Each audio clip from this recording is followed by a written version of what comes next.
এয়া হল গুৱাহাটীৰ অৱস্থা এতিয়ালৈকে বৰষুণ দিয়াই নাই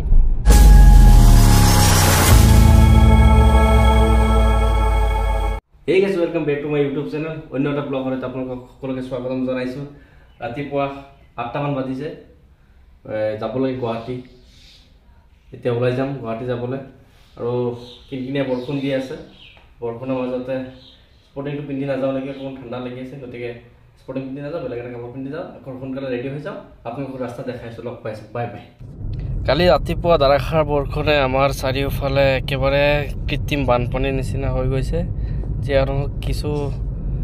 লোকৰ ভাল হৈছে আৰু কিছু লোকৰ একেবাৰে বেয়া হৈছে তৰমুজ খেতি কৰা মানুহৰতো বহুতো বেয়া হৈছে যে নহওক আমি ওলাই দিলো বৰষুণৰ মাজতে বৰষুণ পৰি আছে গুৱাহাটীলৈ ৰাওনা হৈ গলো চাই থাকক আমি তিনজনে ওলাই গৈছো এয়া হল আমাৰ পথ আহি পাই গলো আমি কোপাটি চাহ বাগিচাৰ এক সুন্দৰ দৃশ্য বৰষুণৰ মাজতে ডাৱৰীয়া পৰিৱেশ ভাল লাগি আছে ইয়া হৈছে ওৰাং নেশ্যনেল পাৰ্কৰ যোৱা ৰাস্তা যিসকলে নাজানে কৈ দিছো দলগাঁৱৰ পৰা একেবাৰে আপুনি যদি তেজপুৰ যাব বিচাৰে একেবাৰে শৰ্টকাট সেই ৰৌতা হৈ যাব নালাগে দলগাঁও হৈ আপুনি কোপাটি দি ওৰাং টাইগাৰ ৰিজাৰ্ভ হৈ যাব পাৰিব একদম বহুতে শৰ্টকাট বুলি বহুতে শৰ্টকাট আৰু যে নহওক আমি গৈ থাকো শৰ্টকাট ৰাস্তা দি শৰ্টকাট আৰু ডাৱৰীয়া পৰিৱেশ আহি পাই গলো বল্লভভাই পেটেল উচ্চতৰ মাধ্যমিক বিদ্যালয় গাইস মংগলদৈ পাম আৰু খাৰপেটিয়া পাৰ হৈছো তথাপিও ভাল লাগি আছে আজিৰ দিনটো একেবাৰে ডাৱৰীয়া আমি এফালে গান বজাই গৈ আছো আপোনালোকক শুনাব পৰা নাই কপিৰাইট লাগি যাব পাৰে যে নহওক আমি শুনি থাকো আপোনালোকে চাই থাকক আমি মংগলদৈ অকমান ৰখিম চাও কি হয়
যে নহওক জাম পাইছো তথাপিও মালিগাঁৱৰ কাম সম্পূৰ্ণ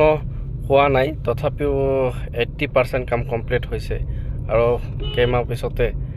সম্পূৰ্ণ হৈ যাব কি কয় নেকি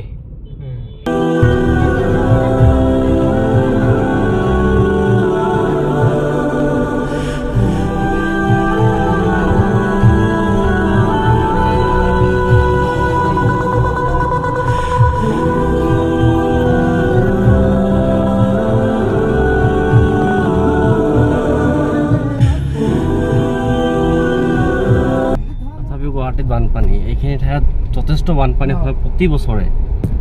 এতিয়া বৰষুণ দিয়া নাই যোৱাকালি 2-3 দিন ধৰি অলপ বৰষুণ দি আছে এইখিনিৰ পানী বা বেছাক না কি অৱস্থা বা হেই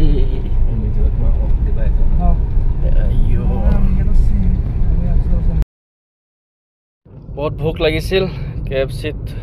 খাই লওঁ আৰু যদি ভিডিঅ'টো ভাল পাইছে লাইক কমেণ্ট শ্বেয়াৰ কৰিব আৰু নতুন ছাবস্ক্ৰাইব কৰিব এতিয়া টাটা বাই বাই